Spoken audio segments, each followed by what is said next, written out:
Are you the quantum mechanics? Yes, we are the Quantum Mechanics, the paranormal podcast for the believers, the doubters, and everybody in between.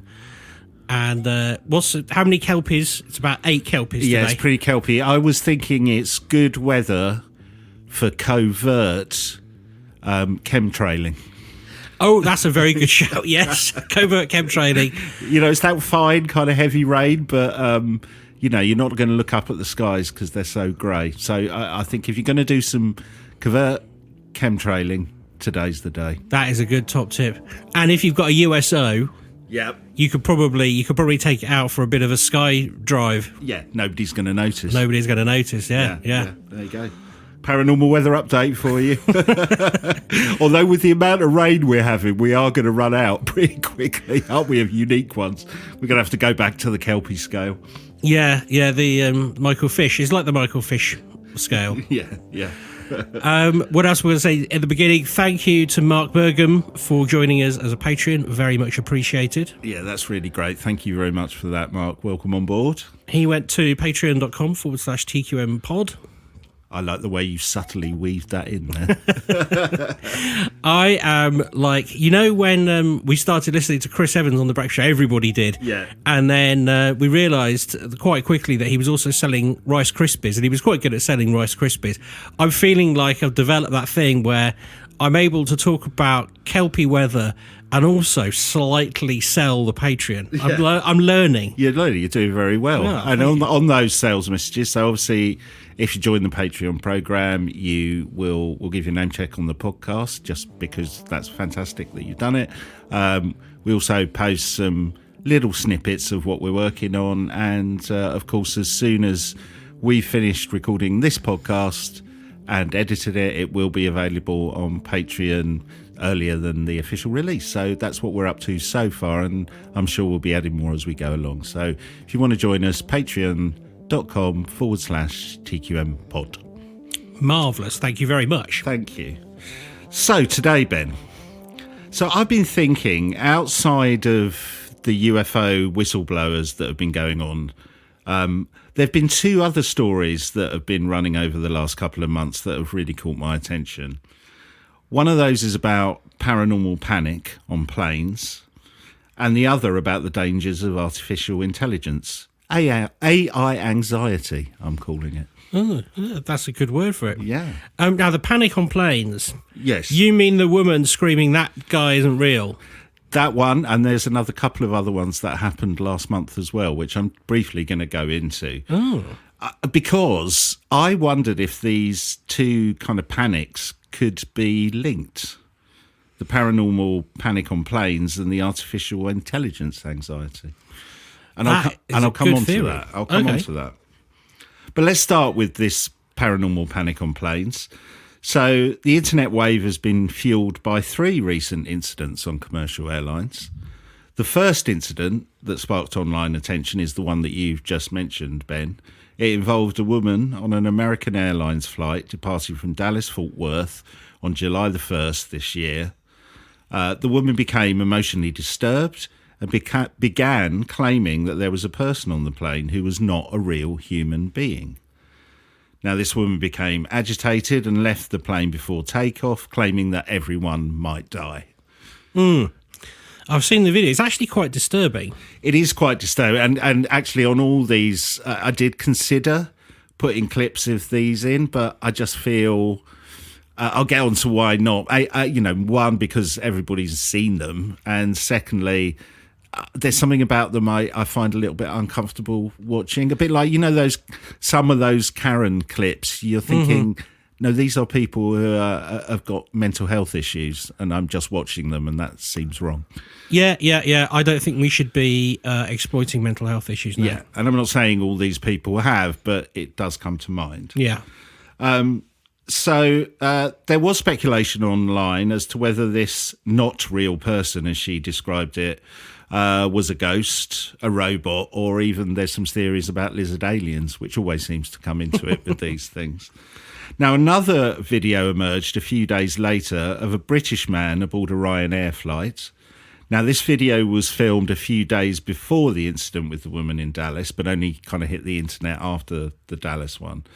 So this man was returning from a festival in Croatia and, like the woman in Dallas, became hysterical because of the person sitting next to them on the plane, again insisting that they weren't real.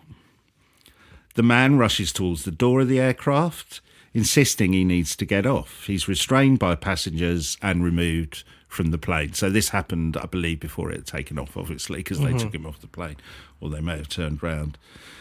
The third video that later came out in the same month came from a Chinese airline, and it came through Chinese social media outlets and finally made its way onto TikTok.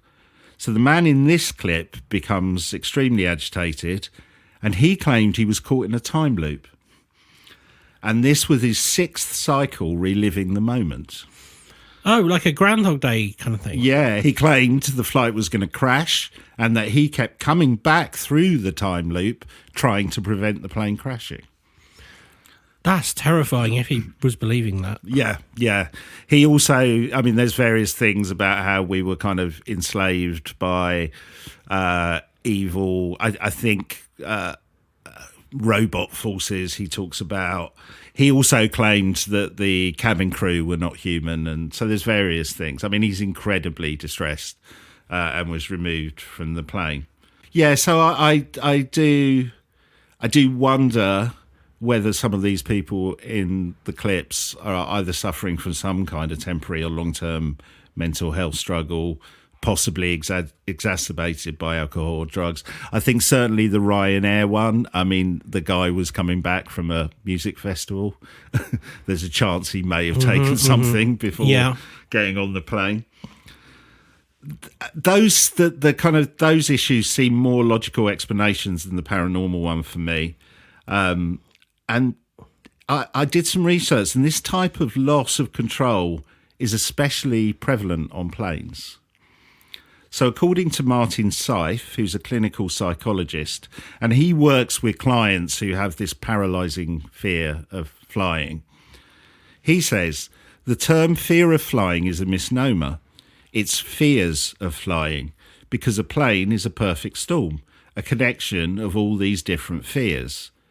He talks about the lack of control in the environment, the cramped conditions, fear of heights. I mean, basically, he says you are confined in a tube thousands of feet above the ground, surrounded by strangers. He goes on to say, if you are anxious, you have an increased arousal to threat. At that point, you are basically scanning the world for threats. So anything could be a threat, any element of something that seems odd to you. So that kind of makes sense, doesn't it, if you're in an odd environment of a plane? Because it's not, I mean, some people do, but not many people fly constantly, right? No. And what you say there, I mean, that rings true. I can't fly. Yeah, you're not a great flyer, are you? No, I haven't flown for 10 years. Right. But it's, so it's all these elements, and then you have this heightened, I guess, fight or flight response. If you excuse the pun, flight, but you know what I mean. But, you know, there's nowhere to go, is there? So it kind of explains why people do have these aggressive outbursts on planes. Yeah, I hadn't really thought about it like that, but yeah, it's sort of like a version of a panic attack. Kind of, yeah, and then you kind of lose control. And if you've ever seen some of those videos, I mean, I was thinking there was, before this wave, there was a whole wave, wasn't there, around COVID. You know, there were tons of videos of people freaking out connected with mask wearing or lack of mask wearing. Yeah. And people do get aggressive really quickly. And I think that is tied into the fight or flight response, because there's nowhere to fly. You're just basically in fight mode. Yeah. Now, I guess what's interesting me more about this wave of not real people on planes are not the incidents themselves. It's the public, or I guess mainly internet, reaction to the videos. Theories have been flying around about alien lizard people that live among us. Something a bit like, do you remember that late 80s sci-fi movie, They Live? Have you ever seen that movie? No, but bizarrely, someone was telling me about that about a week ago. Oh, really? That is Yeah, weird. yeah, over dinner. Yeah, someone was talking about it because I brought up V, and they were saying, "Oh, it was pretty similar to V because of this, that, and the other." It's an odd film. It's got some wrestler in it. Is it Roddy Piper or someone like that? I think in his first film. But the concept is there are these alien creatures who've taken us over. And weirdly, and it sounds really crap, but it actually works. They create these special sunglasses where you can actually see the real faces of the aliens if you're wearing them. So there's only a small proportion of the population who kind of rebelling and have got these glasses who can see the truth. There's lots about consumerism in the film as well. It's really interesting.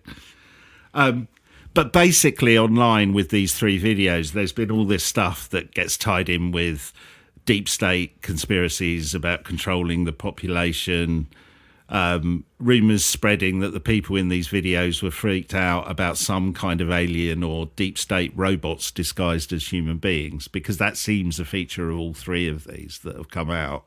These people are not real, and there's a kind of thought that there's some kind of robotic influence to them. That's really interesting.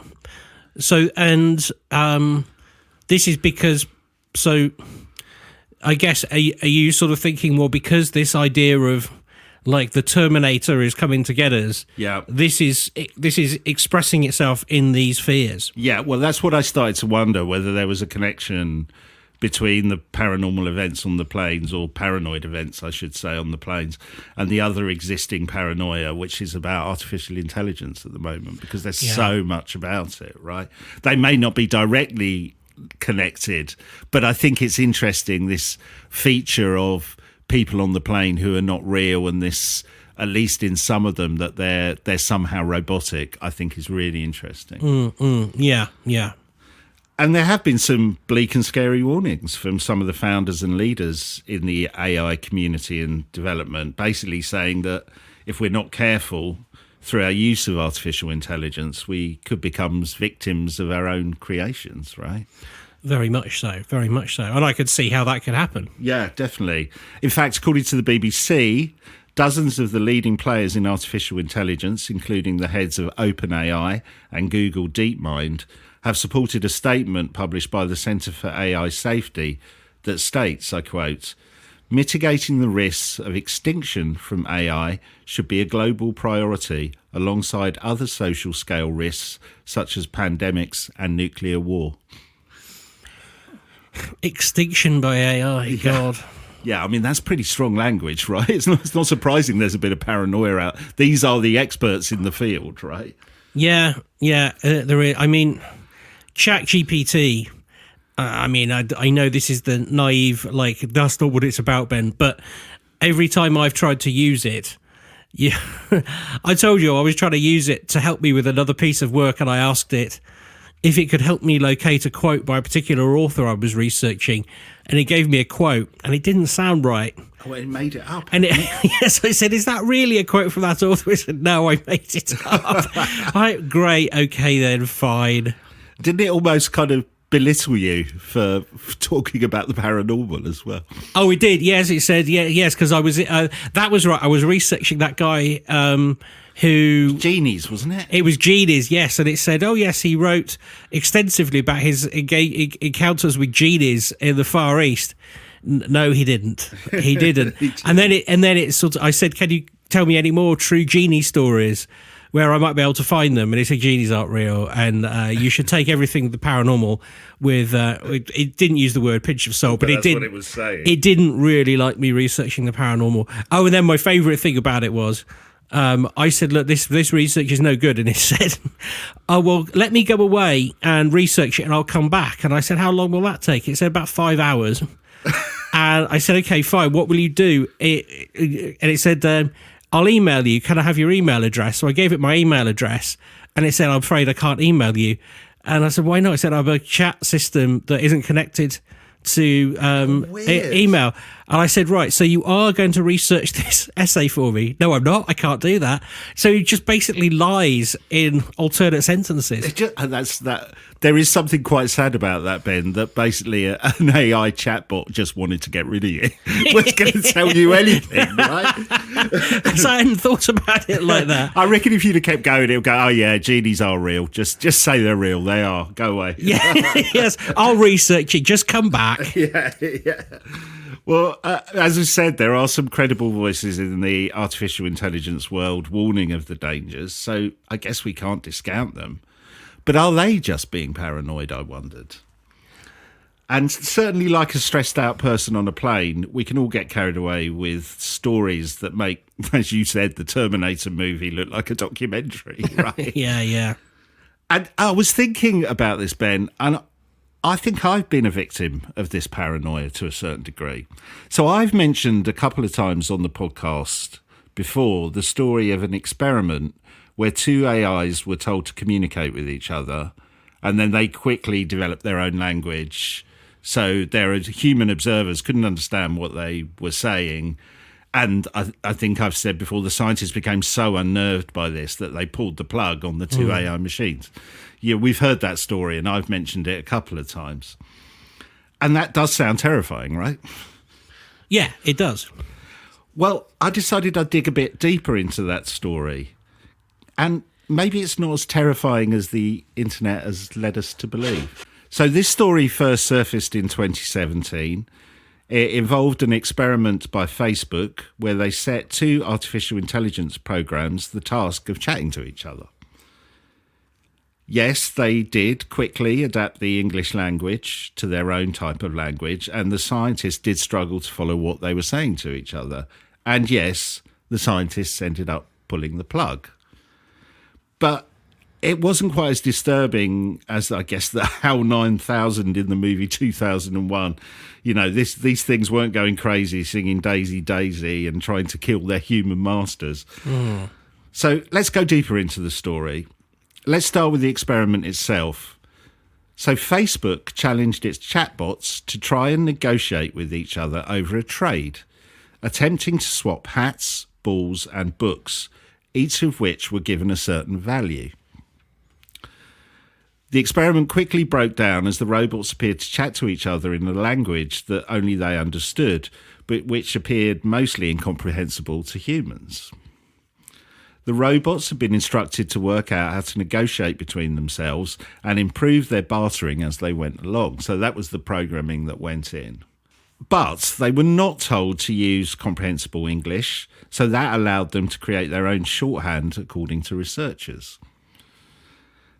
Now, the actual negotiations appear very odd, and to me, for reading it, they don't look particularly useful. So I'm just going to read out a short section of these two AIs negotiating with each other. One's called Bob and one's called Alice. Is that what they call them? The scientists called them? Yeah. Oh, nice. Bob and Alice. So Bob starts things off for this section. Bob says, I can, I, everything else. Alice responds, balls have zero to me, to me, to me, to me, to me, to me, to me, to me, too. One of the Chuckle Brothers then. Yeah, to me. Bob then says, you, I, everything else. Alice responds, balls have a ball to me, to me, to me, to me, to me, to me, to me. Bob comes back, I, can, I, everything else. Alice says, balls have a ball to me, to me, to me, to me, to me, to me, to me. Bob's response to this is quite short. He just says, I. And then Alice says, balls have zero to me, to me, to me, to me, to me, to me, to me, too. Bob says, you, I, everything else. Alice says, balls have naught to me, to me, to me, to me, to me, to me, to me, to me, too. Bob says, you, I, everything else. Alice says, balls have zero to me, to me, to me, to me, to me, to me, to me, too. That sounds to me like the Alice bot is trying to experiment by saying, actually, these are worthless to me. Actually, they're not worthless. Seeing whether she can get a better trade. That's what I took out of that That's conversation. really interesting you say that. We'll come on to that because I think you're onto something there. Are you sure you're human, Ben?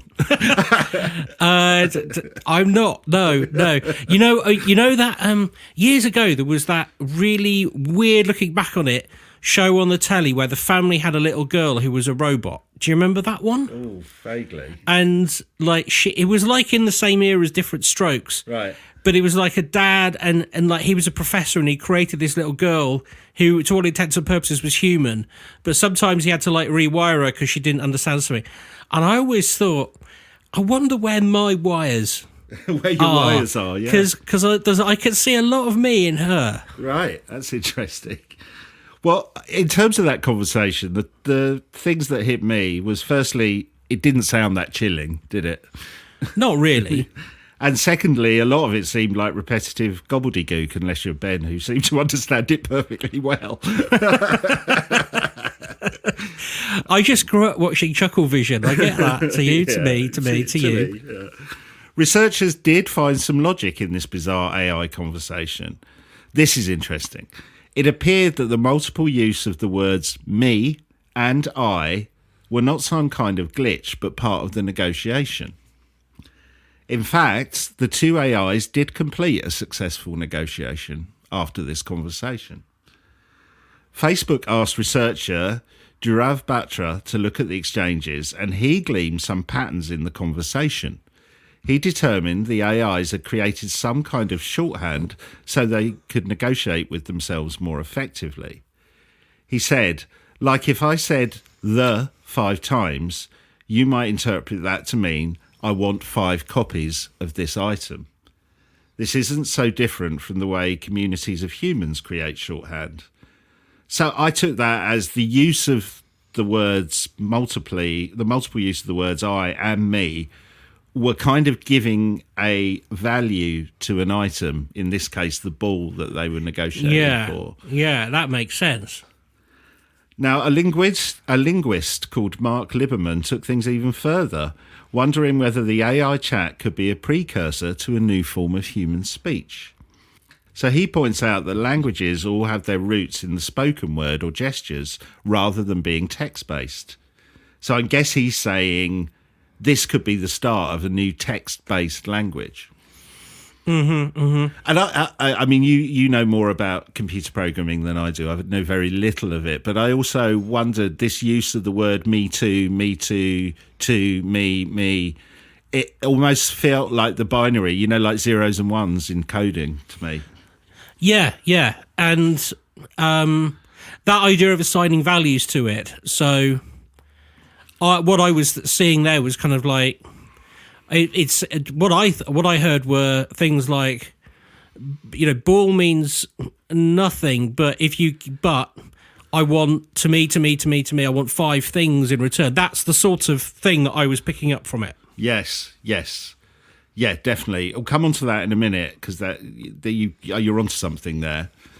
So to me, it seems, rather than the fear of the two AIs plotting to destroy the human race, it is more likely that the experiment was shut down because of this text-based language that they developed.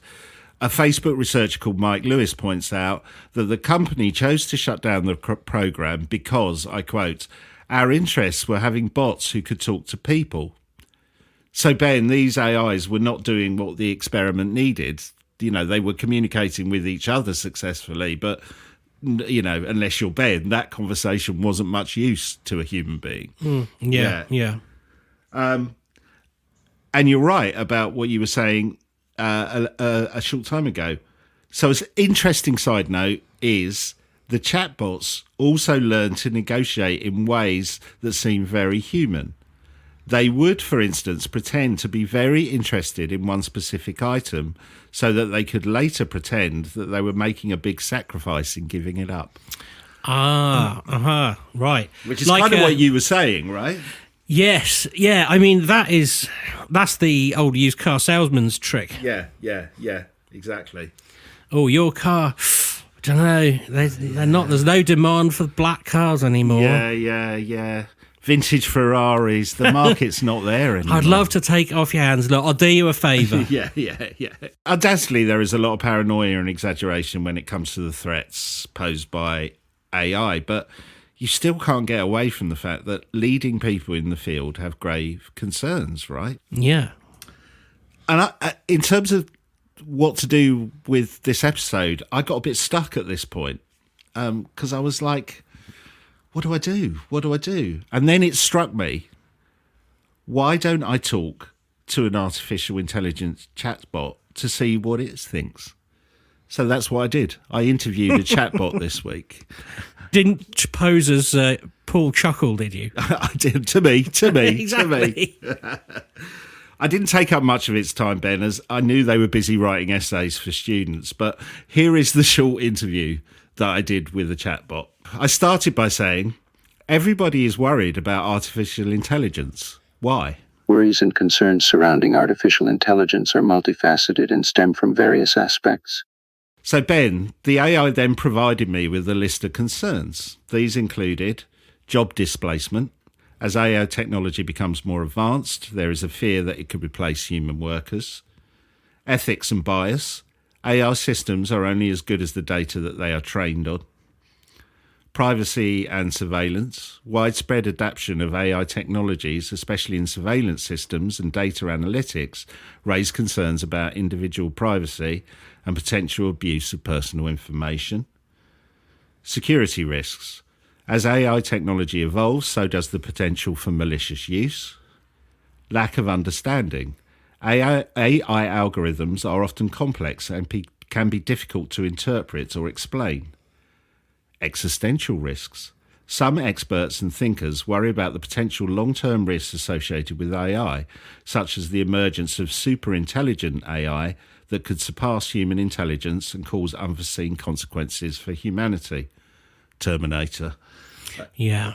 Control and autonomy. As AI systems become more autonomous, there are concerns about losing control over these systems, leading to potential unintended outcomes and being difficult to manage. Economic impact. While AI has the potential to drive economic growth and productivity, there are concerns that it could concentrate wealth and power in the hands of a few, exacerbating existing economic inequalities. Depersonalization. In some domains, AI interactions may replace human interactions, potentially leading to a sense of depersonalization or isolation. And the last one it talks about is unemployment and skill gaps. The integration of AI and automation in the workforce may lead to job losses in certain sectors, creating the need for reskilling and upskilling the workforce to adapt to the changing job landscape. So no mention of genocidal psychopaths travelling back in time? No, they didn't go into that. It didn't give me that. Right, sure. And it then told me that it is important to note that while there are legitimate concerns surrounding AI, there are numerous positive applications of AI that can bring significant benefits to society. Responsible development, transparency, and ethical considerations are crucial to maximise the advantage of AI while mitigating potential risks. So that leads to my next question, Ben. I asked the AI, what are the benefits of AI? Artificial intelligence offers a wide range of benefits and has the potential to positively impact various aspects of our lives. Again, Ben, the AI provided me with a list. Some of the key benefits of AI include automation and efficiency. We can automate repetitive and mundane tasks, freeing up human resources to focus on more complex and creative activities. Data analysis and insight. AI algorithms can analyse vast amounts of data quickly and accurately, leading to valuable insight and patterns that humans may miss. Personalisation, so, recommendations, content suggestions, personalised healthcare treatments, improved customer satisfaction and outcomes.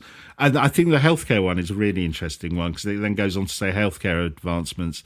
AI is revolutionising healthcare by enabling better diagnosis and treatment planning through medical imaging analysis, drug discovery and personalised medicine. I mean, there was an example of this week, I think. There was a story about the success rate of AI programs in identifying cancers, I think, from X-rays.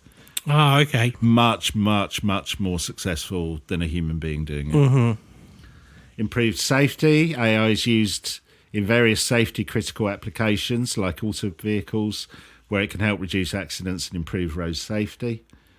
Natural language processing, so helping to improve communication. Predictive maintenance. AI can predict equipment failures and maintenance needed in industries such as manufacturing and aviation, leading to cost savings, increased reliability, and minimised downtime. Similar with environmental applications, managing deforestation, tracking endangered species, predicting disasters. In education, content learning paths to individual students, making education more effective and accessible. Humanitarian aid and disaster relief. Financial services, powered algorithms are used in fraud detection, risk assessment. I think there is a big use of AI now in agriculture and food, because it does mention this as well. Agriculture and food production. AI can optimise farming practices, monitor crops, analyse soil data to improve yields and sustainable agricultural practices. So the AI then went on to tell me these benefits demonstrate the vast potential of AI to positively impact society, economy and various industries. However, it is essential to navigate the development of AI responsibly and ethically to ensure these benefits are distributed equitably and that potential risks are appropriately addressed. I mean, I saw, yes, all of those things make sense. I can't help feeling it's got to have a biased view, though. Yeah, well, see, I thought at this stage, Ben, I'd got it warmed up a bit. Do you know what I mean? Yeah, it's opened up. It's had a whiskey. I've got it comfortable, and then I hit it with the big question. I asked the AI, will artificial intelligence destroy the human race? It's direct. It was direct. And, here's what it said. As of my last knowledge update, there is no credible evidence or indication that artificial intelligence will destroy the human race. The idea is often portrayed in science fiction movies, but in reality the probability of such a catastrophic scenario is considered very low. I then said, thank you for the interview and answering some of my questions on artificial intelligence. Please remember me and that I was polite if you do decide to take over the world. And I got this response. You're welcome. I appreciate your politeness. And as an language model, I don't have personal ambitions or intentions. My purpose is to assist and provide helpful information to users like you. I'm just a tool created to answer questions and engage in conversation. My actions are determined by the way I was designed and the data on which I was trained. It's important to remember that AI technologies, including myself, are created and controlled by humans. Responsible development and use of AI prioritize ethical considerations, transparency, and adhering to guidelines that prevent harmful or malicious uses. The future of AI is in the hands of people, and it's up to us to ensure that AI is harnessed for the benefit of society while mitigating potential risks. I don't know what you think. It was kind of, I guess you can look at it two ways. It was just doing what it was programmed to do, or it was being a bit evasive, I thought, at times. It does sound a bit evasive. It's a little bit like asking somebody that invents sort of cruise missiles, and they're like, oh, well, it can do loads of good. I mean, we can reduce the number of negative consequences in society. Do you mean killing bad guys? Yeah. Yes, I sort of do, in a way, if you have to put it that way. I mean, obviously I know that's not what it was really saying, and those uses are good. I think the problem is when you go and strap it onto a hunter-killer robot and let it go. That's the real issue for me. Yeah, no, I agree. And also when the next generation of kids, rather than hanging out on TikTok, assume that they don't need to go to school, for example, and learn stuff because they'll just ask the AI in their pocket. Yeah, that is a big danger. Well, there was also, I heard a thing about, this incredible use of things like ChatGPT to write essays for courses and dissertations. But they're also There is also a theory that, well, why isn't this being spotted? And somebody, I don't know if they were joking, said, well, that's because most of them are being marked by AIs as well. Wow. Yeah. Yeah. Which makes sense, right? Yeah. I mean, the this idea of like AI sort of collecting information and putting it together in a way that humans can receive. I mean, that was AI talking to AI. I mean, a great example is there is a restaurant review system, which is obviously done by AI, and it has a site, it has a / for every food establishment. And I pointed out to somebody who was complaining that one of their favourite takeaways had got a really ropey review. It reviewed the bakery in my local town, saying that people had complained that the absinthe wasn't very good. I mean, I don't know where it got any of that stuff from, but it's like at the moment it speaks nonsense a lot of the time. Have you? Did you not know about the room at the back of the bakery? Yeah, I find the absinthe very good there. It literally said, people enjoy the great almond croissant, but they don't enjoy the absinthe. Like, okay. Maybe it had a sense of humour. Oh, maybe. Well, as you heard in my interview with an AI, it believes the likelihood of the human race being destroyed by evil artificial intelligence, like you see in a sci-fi movie, is, to quote its words, likely very low. So we heard it straight from the horse's mouth, so to speak, Ben, but that weirdly got me thinking about horses. It's not too weird. Yeah. I mean, I think about horses once a week, probably. Basically, if the human species is going to be adversely affected by AI, then maybe we need to see if there is any learning from history. Maybe the chances that AI won't be as apocalyptic as in the movies might be high, but still, they might have devastating consequences. And that led me to a blog written by Microsoft, which I have edited down. It says, as the second industrial revolution churned to life in the latter 19th century, the new economy required the mass movement of people and goods. While inventors tinkered with engines of the future, the present relied on horses to do the heavy lifting of daily work, pulling trolleys, carriages, delivering carts, brewing wagons, city vehicles and omnibuses. The number of city horses swelled, as did the peripheral industries that supported them. Teamsters, I always get, it's union workforce basically, Teamsters, isn't it? Right, yeah. Streetcar operators, carriage manufacturers, groomers, coachmen, feed merchants, saddlers, stable keepers, wheelwrights, farriers, blacksmiths, buggy whip makers, veterinarians, horse breeders, street cleaners and the farmers who grew the grain and hay. Basically, there was a lot of people working around horses. It's difficult to overestimate the degree to which the American economy and broader society revolved around horses. As one historian has commented, every family in the United States in 1870 was directly or indirectly dependent on the horse. Yeah, that makes a lot of sense. In rural areas, farmers prospered in no small measure to the growing hay to feed the nation's horses.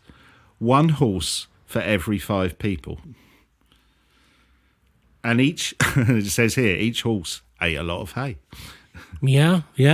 In urban areas, the reliance was even more striking. The dependence hit home in the fall of 1872 when a serious strain of horse flu spread throughout the northeast US, and for some weeks horses could not be used. City life ground to a halt as streetcars stopped running, urban goods stopped moving, and the construction sites stopped operating. Consumers were suddenly confronted with shortages when buying groceries. I didn't know about this. This is fascinating, it's amazing, isn't it? It says here, perhaps even more disturbing for some, saloons ran out of beer. What? The importance of the horse, in fact, continued to grow.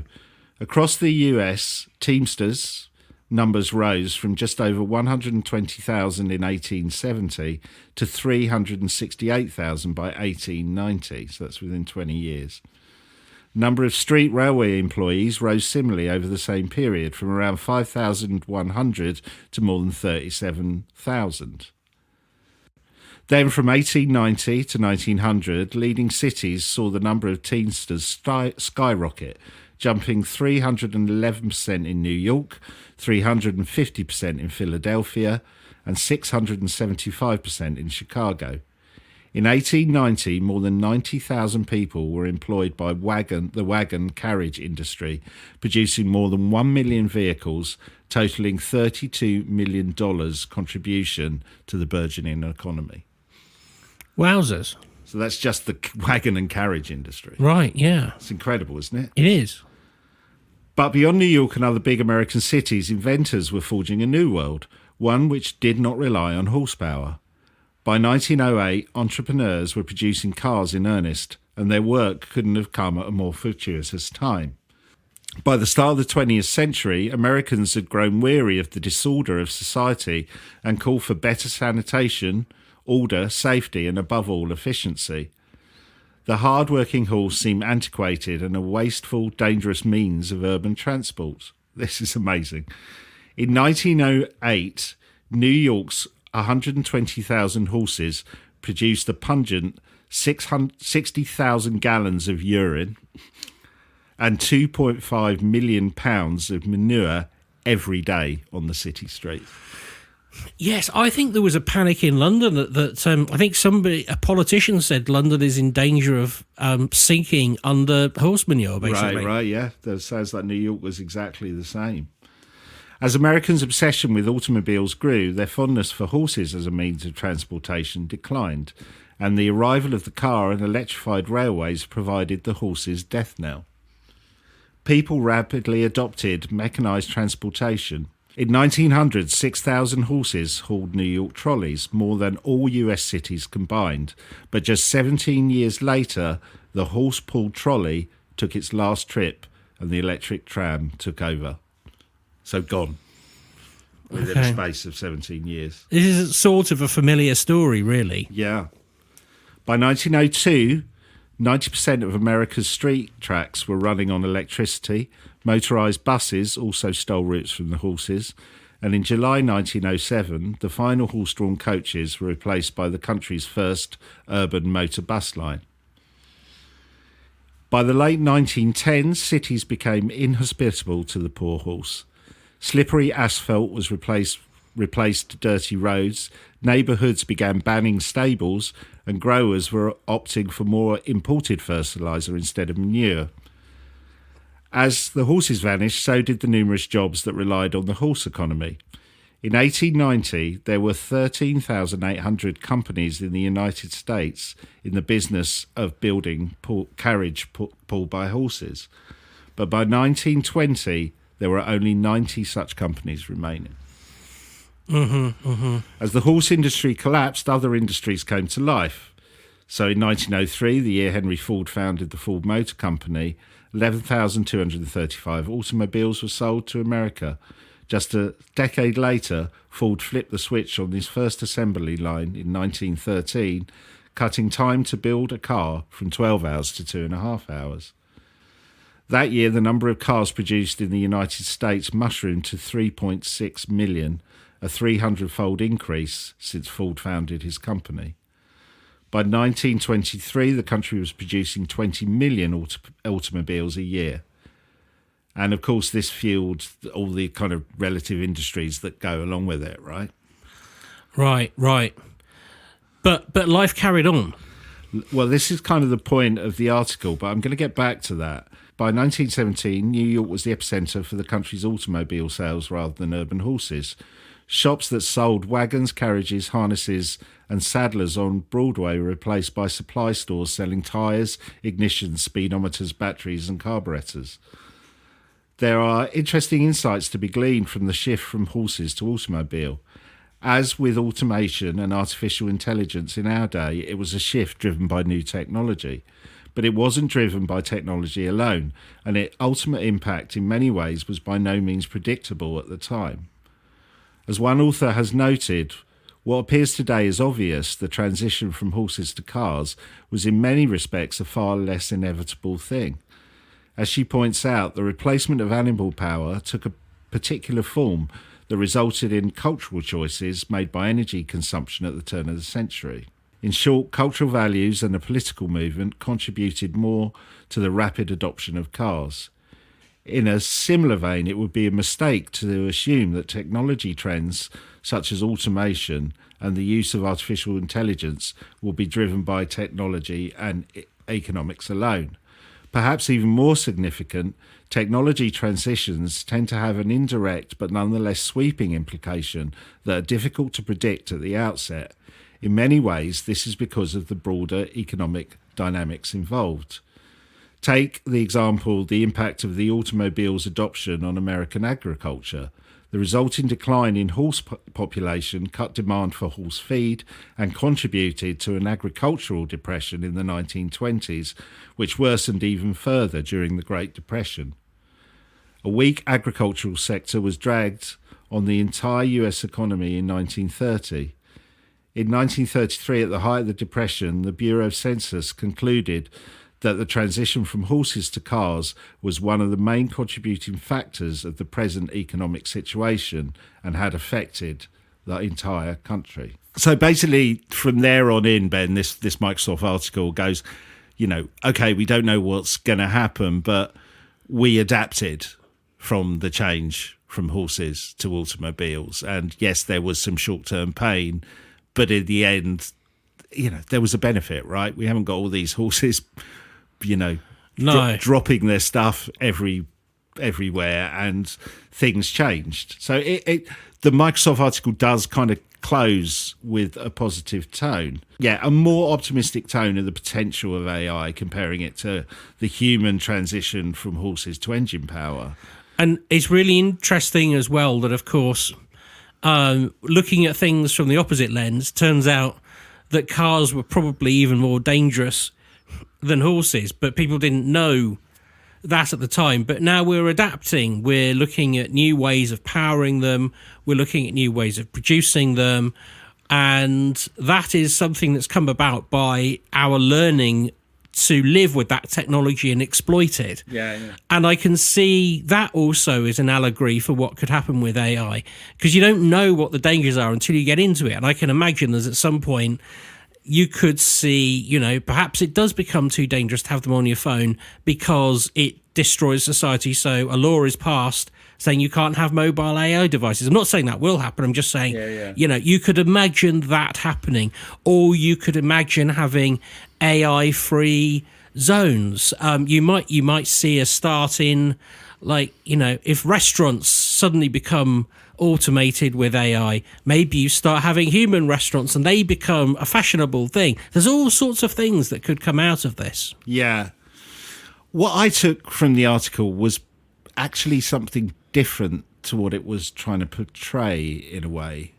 So for me, the premise of the article is looking in the wrong direction. It's looking from a human standpoint. Basically, the change from horses to engines caused some initial pain for humans, but it kind of evened out, right? But my more pessimistic point of view, I thought about the horses. Oh, yeah, I did think about that too. And if you think in this analogy, when it comes to AI, we could be the horses. Oh, I hadn't thought of that. Yeah. Oh, yes. Oh, yeah, and maybe. And that change in technology to cars and the combustion engine didn't work out too well for the horses. I've got this really sobering fact.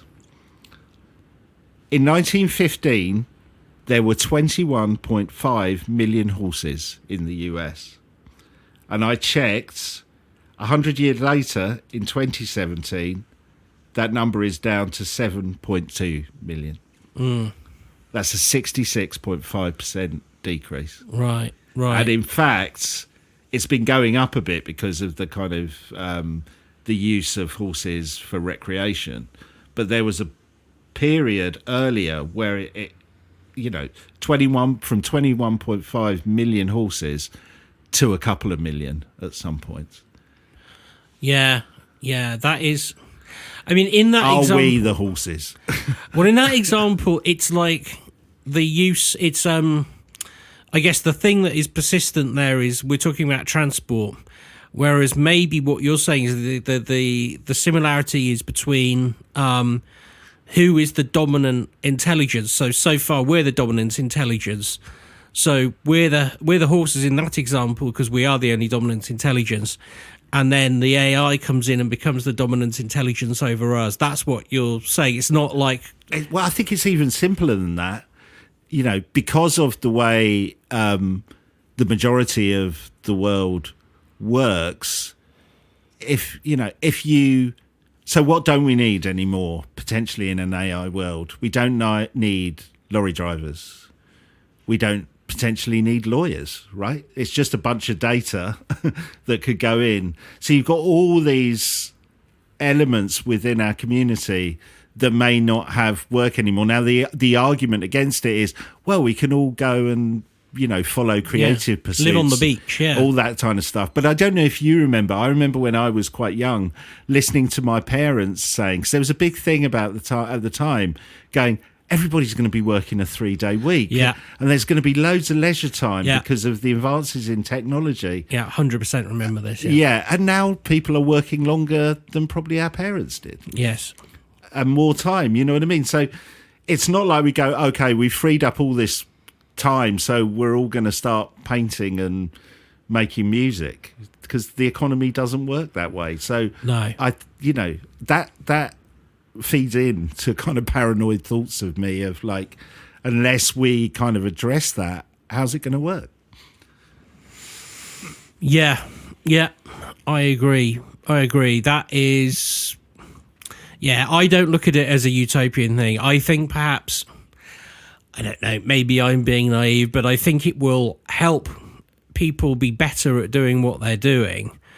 And we might get more call centres run by it. But, if it makes it easier to make medicine and make electric cars come sooner and all that sort of thing, then, maybe. But I think it is still staring into the abyss, because we've never encountered anything like this, ever. Yeah. Which is why it's such a big thing. It could be as impactful as the motor engine was on the horse, with us being the horses. And maybe, we just need to be aware of that, because that the difference between that and the Terminator is very different. Do you know what I mean? Or iRobot, that these things are going to decide that we are inferior, so wipe us out. It's probably going to be more what they can do and ourselves wiping each other out. You know what I mean? Yeah, I think that's probably true. I don't know if you remember, my degree is artificial intelligence. Yes. I was done some time ago, but I think the book that was actually required reading for one of my modules, and you can still buy it today, it is still as relevant today as it was then, is a book called Fuzzy Logic by Bart Costco. And that book really, it's a very accessible book, and it points out the real world problems. And even back then, 30 years ago, we were talking about, with these difficult issues that he puts forward in the book, the Terminator isn't possible. And I think the issues that he points out in the book are still a problem. One of the great philosophical things is trying as a human, looking at a piece of wood, like a trunk from a tree, and you watch somebody carve it into a chair. At what point does it stop being a part of a tree and become a chair? Right. And as a human, you can make up your own mind, because you can. Well, if it's a log, I could probably just sit on it, but you wouldn't call it a chair. But at some point, it gets good enough that somebody walking past goes, "Oh, that's a nice chair you're making." They can tell what it is. An artificial intelligence doesn't really have that ability to do that fuzzy thinking, and it doesn't really understand. Okay, so that's a chair. So is the bonnet of a car, possibly. So is a shelf. And it's that frame reference problem that the Terminator never had. They ignored that. The Terminator was able to understand how humans worked. It was so human. It was like superhuman. Whereas actually current AIs are very subhuman because of this reference problem. But we still have no idea. Yeah. Yeah. Oh, we've just spent a whole episode of that's how good. We've no idea. We've no idea. We've no idea. So strangely, the one that we're most qualified to talk about. Yeah, yeah. It's funny, isn't it? You know, it's amazing. Maybe it's us when we go on these subjects. It's like, oh, we can't go anywhere. But I'm worried that I might be a horse now. Yeah. Nay. I tell you what, though, it does mean that some future selves of us will be looking into case studies about ghost AIs. Yeah, yeah, yeah. The Ghost Sky chatbot. Yeah, yeah, definitely. It comes to me at night and tries to convince me to take out F1 channels for just $13.99. What, you got it for $13.99? Jesus. That's exactly the problem. Well, that's all from me, to you, me, to you, me. Balls are nothing to me. I tell you what, if you're in America, all this reference to the Chuckle Brothers, it's just going to go over their heads. Yeah, please just Google it and watch any video. Yeah. It's a kids' TV program. The catchphrase is to me, to you. Yeah. It's no more complex than that. In fact, don't even bother searching it up. You've got all the information. You've got all the information you need. Yeah. Well, that was it. Lovely. AI sorted or not? Done. As who said Gordon Ramsay? Yeah, Done. Done. He wasn't a Chuckle Brother. No, he wasn't. If you want to find us on the social medias at TQM Podcast. Yes, and as we mentioned earlier, if you want to check us out on Patreon and join the Patreon program, patreon.com/TQM pod. And as the sound of rain beating on your roof. I know, it's quite heavy. It was quite You're heavy. probably not hearing it again on the podcast. You won't hear it on the podcast. But every week it's the same. That was at least 19 kelpies just as we were doing that last bit. Yeah, well, I'm definitely in a time loop. We will see you next week for more quantum mechanics weirdness. Thank you for listening, and yes, goodbye. See you then. Goodbye. Bye.